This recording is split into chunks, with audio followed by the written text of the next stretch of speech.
Les chiffres viennent de tomber, 47 personnes ont perdu la vie l'année dernière sur les routes du département, autant qu'en 2013. Le nombre d'accidents est également stable avec 946 accrochages contre 947 l'année dernière. Dans le rétroviseur de la police yvelinoise, les deux roues, 25% des accidents mortels des Yvelines concernent des motards. Il faut qu'on continue à travailler avec les motards pour qu'ils respectent mieux les limitations de vitesse, les codes de la route.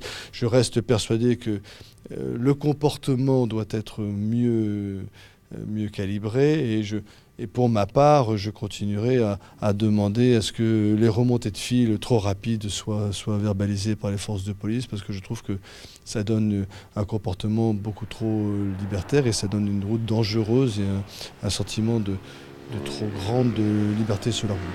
Pour réduire le nombre de morts sur les routes du département, les forces de l'ordre veulent augmenter les contrôles de vitesse avec des radars mobiles dans les secteurs urbains.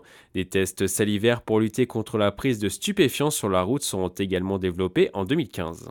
Une très très forte hausse des délits routiers. Nous avons constaté plus 40% de délits routiers l'année dernière, ce qui est énorme.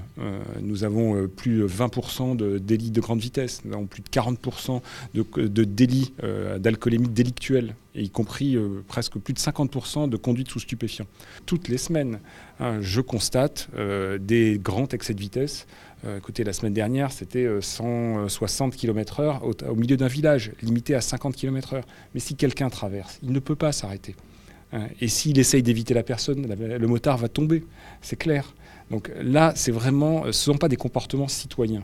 Et c'est là aussi qu'il nous faut intervenir.